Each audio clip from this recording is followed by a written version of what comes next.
What's good, y'all? It's your girl, Kristen Ayana, and before we get into this episode, I just gotta say, make sure that y'all subscribe, like, and turn those post notifications on, and stay tuned with Black Talk Radio. Welcome to Black Talk Radio, hosted by Kristen Ayana. Listen as we discuss the latest in Black culture, Black news, and Black entertainment. What's good, y'all? It's your girl, Kristen Ayana, and welcome back to another episode of Black Talk Radio, where we discuss the latest in Black culture, news, and entertainment. Now, I'm super excited because we have a special guest in the building. Who do I have with me today? I am Malik English. Thank you Hi. guys for having me. Of course, we're super duper excited to chat with you today. So for those who may or may not know, can you just tell us, of course, like where you're from and when we start getting into music? Of course. So I'm from Brooklyn, New York. I lived in Trinidad for a little while. Trinity. So Okay, Trinity in the house. I'm Jamaican. Okay, come on. I really want to go for Carnival to Trinidad. That's like on on my the best of the bucket carnival. list. Yeah. Okay, fire. So I was there for like 6 years. I came back to New York and started music kind of on accident. So I grew up like playing instruments just in bands and stuff like that. But I would skip school like all the time. And I would just tell my mom that like I'm at band practice, but I would just be like with my friends doing shit, like running around the city gallivanting. So at some point I had to actually show up to do a band like shows and shit. So like at that point I was like, okay, I actually do kind of like this. Or it was like the only thing I enjoyed doing at the time. So I just like kept doing music more and more. And then Wow. First of all, skipping school with a Trini mom? Real dangerous. You're real, brave. Okay. But I love that you said, that's how you like ended up in band. Yeah. And then what was like your favorite instrument? So I started with keys, but I like picked up guitar a lot quicker, and it was just kind of like the main thing I play. But I play like guitar, bass, drums, sax. That's fire. Yeah. I think as an artist too, that's like super dope because like when you're performing, if you have a band or stuff like that, like you know what it should sound like. So that's definitely dope. I'm real critical. I'd be like typing out full notes, like you should do this when I'm playing my band and stuff. Yeah, so. That's dope. I love that. Now, what does your mom think about you like doing music?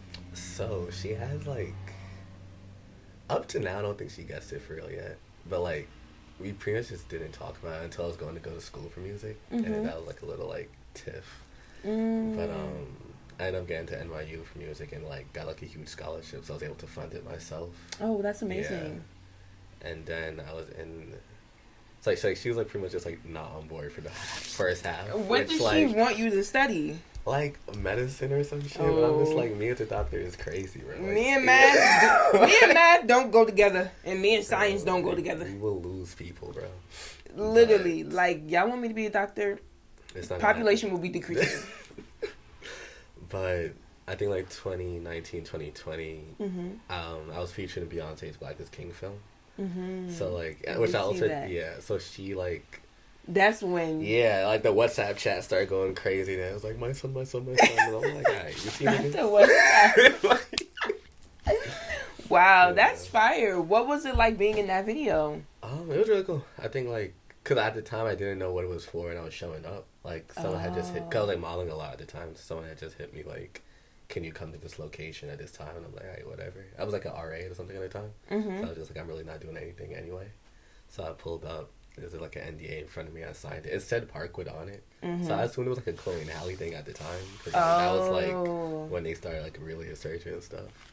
And then someone just like took my phone, like, okay, you can't have this. And I'm like, okay, that's weird, but so we're all just chilling a little bit, shooting, and then like you just see someone jump into the scene with just like blonde hair, just like flying everywhere. And I'm just like, who is this woman? And then I look closer. I'm like, oh, Beyonce. Yeah. It was cool. And Blue Ivy was there too. It was like a little. Of course, Blue Ivy was there. Blue Ivy is the head person in charge. Manager in chief. She makes sure shit go how it's supposed to go. Nah, that's fire. I love that. That's the thing I love about like living in like certain regions. Yeah, like anything can happen at any point. Right. Like, on a regular ass day, you're just like, all right, I'm just gonna show up to this random warehouse. Yeah, that's dope. I love that. Now, as far as like going to NYU, what was like that experience like in studying music? Like, do you feel like it helped your career or? Um, if I were paying for it, I would say no. But I think a big thing is like the networking aspect is definitely the biggest thing. I think Okay. you get out there, like the people you get to meet. Like I got to like take classes with like Pharrell and like Black Thought from the Roots and just Wow. like a bunch of different like engineers and producers who made like songs that I grew up listening to. So that part was cool, but it's like everything you learn, you could learn on YouTube if you, and like most of the times I really did. So like it would kind of be the idea of like, okay, this is something you can do, but it's up to you to like really go into it and like break it down for yourself. Right. Yeah. I definitely felt that way too in college. Like I studied media and communications, and like I always knew like I wanted to work like have my own like brand, my own radio show. I started it in college. And I just remember like by my senior year, like I was like so engulfed in my business that like I was like emailing my professor like, I'm about to miss class, but like I have to do an interview for like the BT Awards. No, literally. Like I'm gonna get the work done, Buki. I'm over it. Okay, like, cause my last 2 years were during COVID too, so it was like, but I didn't even go to. I had a show on the day of my graduation, so I didn't even go. Oh, really? It was just like, I'm over it. Yeah. You were over it. Yeah. You didn't care to go. I was like, I know what happened. Like, I know what happened. Oh my gosh, what did your mom think about you not going? Did she want to go? She was in Trinidad at the time, so she didn't know, and I was just like, don't even worry about the flight. That's so much money. Mood. It's like, yeah, school. I don't know. If you can do it, do it. If you don't feel like doing it, don't. Yeah, I definitely think that. Like, if you know, like, okay, you want to... I think education is amazing. But I also think for a lot of people that go to college, like, we go to college so young. Yeah. At 18. And some people don't know what they... Yeah, if you go in there, like, feeling like you're forced to do something, then and, don't. like, end up you don't like it, and then you just wasted, like, 4 years. You just feel like... Right, exactly. So, I guess that's our little... advice. A little PSA. A little advice. Now, as far as like you making music and like the R&B scene is like super crazy right now. Like, I just love it. I feel like there's so many dope artists, in the genre. What would you say has been like your favorite thing about just making like R&B type of music? Yeah, I think there's definitely a huge resurgence in R&B and like. Even R&B leaking into hip hop more, because even with like the whole like sexy drill movement, like it's really just R&B based and just like hip hop production on top of it. So I feel like I don't know, we could kind of get into where things are more about just like energy and vibe and being smooth, like creating spaces where you can like relate to people around you and just a lot more inviting and more like attacking. I feel like, but yeah, and I feel like I don't know, like R&B music is just very like warm, inviting. It's like. Relatable. Yeah, like I feel like multiple groups can relate to R&B, and not to say that like multiple groups can't relate to like rap music or like other genres, but it's definitely one of those genres that's like super to your point. Yeah, because like concepts like love and everything, like those are all like universal things that everyone will experience at some point, hopefully. So it's like like everyone can kind of relate to that in a good way, and I feel like genres cross-pollinate so much at this point. It's like good to see the different niches. Like even in R&B, there's so many different types. Right, so it's there like is. Cool to see like everyone putting their own spin on things. Yeah, for sure. Now, speaking of love, I want to talk about your upcoming project, Love Me. Yes, sir. Can you just talk to us, what has that been like creating that project? What are you looking forward for us seeing with this body of work from you and things of that nature? So Love Me is like a letter from me to me that I'm like sharing with everybody else. So I like started in college. It's been through so many different iterations. I would like keep scrapping it and like start something else, then come back and then be like, actually, I did kind of like that. So I think I just got to a point where it's like I went through enough experiences of just like love in different forms, like love of myself, love for like relationships I'm in, love of my friends, like all the different types of way we interact with people. I think I like gained enough of those experiences and kind of was able to think it all through enough for like the way the project sits now. Like I said everything I wanted to say. Okay. Which was like a big thing for me, and I feel like I don't know. I wanted it to be like enjoyable because it's a therapy session for me, but I didn't want it to be like too like slow or melancholy or nothing. This was like a very upbeat project, but like when you listen, it's like okay, yeah, like I kind of feel that too. Like niggas were playing with me also. So like getting that kind of duality of it is what I think I did a good job with. Sometimes share. So I love that you mentioned that though, because okay, I personally like music where I feel like the artists are vulnerable and like it was a therapy session for them. Yeah. And I think that makes it like super relatable. Because to your point, it's like we all have gone through like self-love with ourselves, love in relationships, whether that's like romantic, friendships. Yeah. So I think that is really interesting that you were able to go through these phases of your life and then put it into one project. Yeah. Sure. How did you narrow down though? Because you've been working on it for a long time. Combination is working with management and friends, making sure like seeing how people react to certain songs, but also like giving myself like little time limits. So everything I made within like a 6-month period, I'm just focus on these. Cause, okay. Like, my hard drive had crashed and I lost like I did like 2 or 3 years worth of stuff, including the iteration of the project at the time.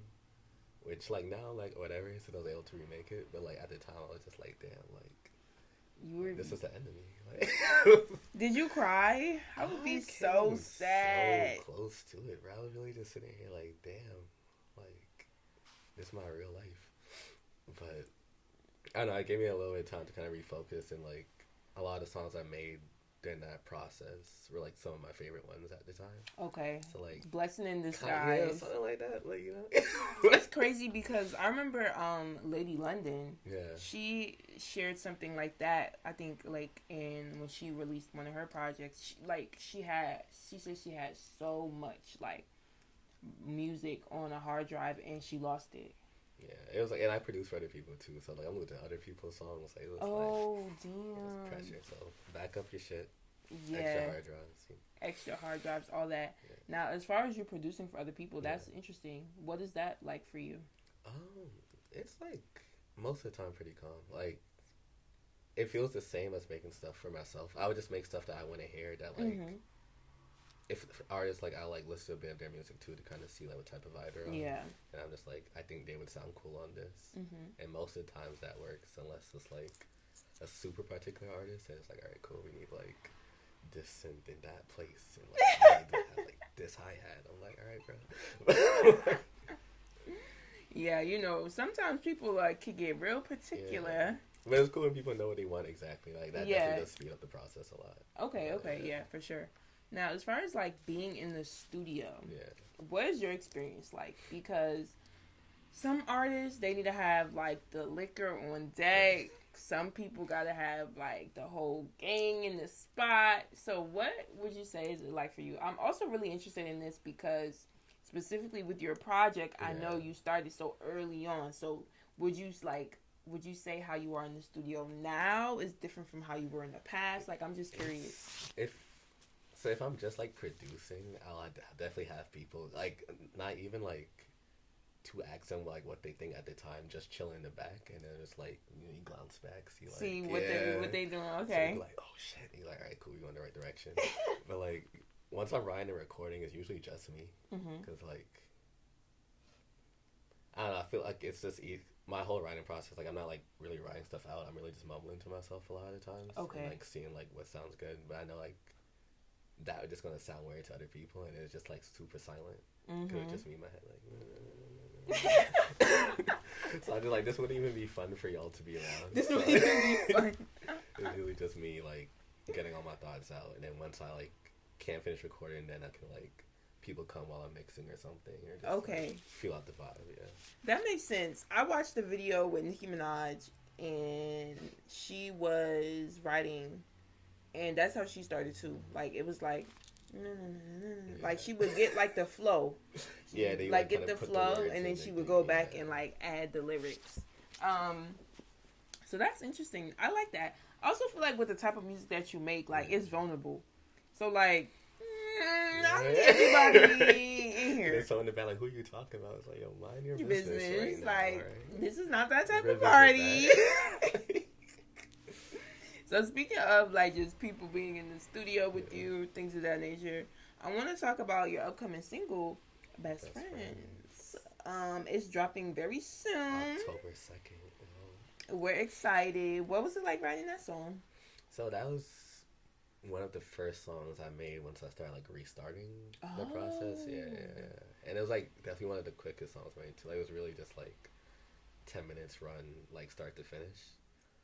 It was like I was going through like I don't know, like mad of my friends for doing weird shit at the same time. And I was just like, yo, like, you know, I guess you reach that point in life where it's like people you assumed would be there for a while. It's like the way I'm going right now. It's like you niggas are very unserious, but not in a way.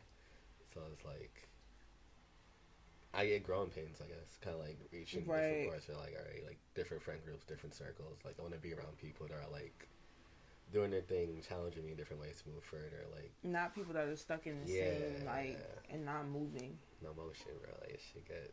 I don't know. I feel weird. I get what you mean by that, and I feel like your 20s, especially, like you experience that because, you know, sometimes you have friends from childhood, and it was cute, and it was great back then, but like, baby, we're grown. We're like different lives, and it's like it's crazy because I had this conversation with my best friend because we had a conversation. You know, we were just talking about friendships overall, and me and her were both saying like, we don't want friends that like are number one cool with like being complacent. Yeah, that's like, exactly what I was saying. Yeah, or like constantly complaining about stuff they want to change in their life, but then not doing anything. Yeah, because real talk, like the people that you have in your life as friends, like that's a reflection of you. Like you are like the company that you keep in some capacity. So it's like it does get to the point where if people don't want to grow, you kind of have to just let them be. Yeah, and like it's big on that complaining point, Rick. Like that shit gets so annoying. Because what are you gonna do? What are we gonna? Because I feel like I'm very solution based. Yeah. But in the same time, I get it because sometimes, of course, people just as your friend, you just want to vent. A little bit, and I'm cool with that.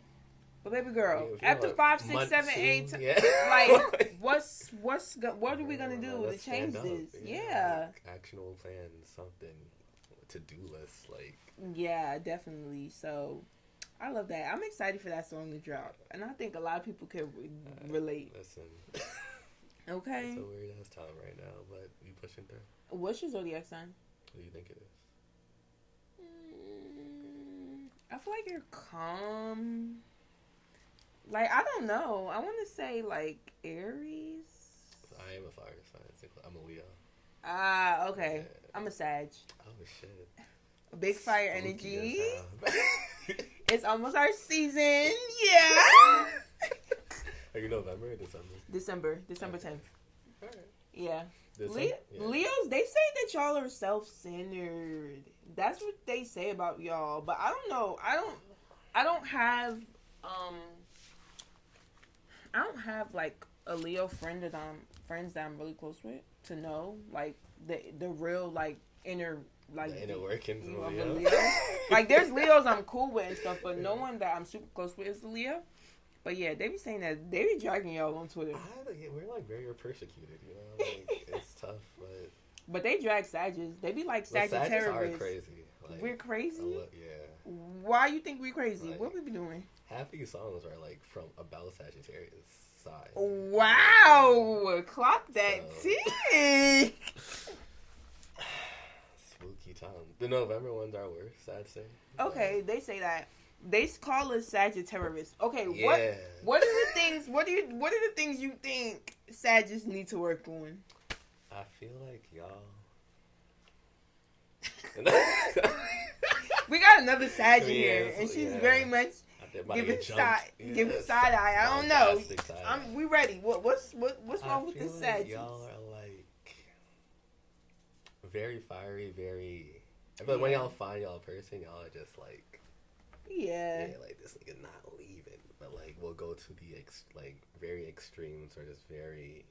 We're passionate. Yeah, very passionate, like scarily passionate. But there's no in between though. Yeah. It's like either I'm gonna really be locked in with you and I'm really gonna like go the extra mile, or I'm not gonna give a fuck. Yeah. And when I get in, it's like if there was a point where I really cared, and you got me to the I don't give a fuck point. Once I don't give a fuck, that's it. Yeah, when y'all get angry, it's like I'm not going back.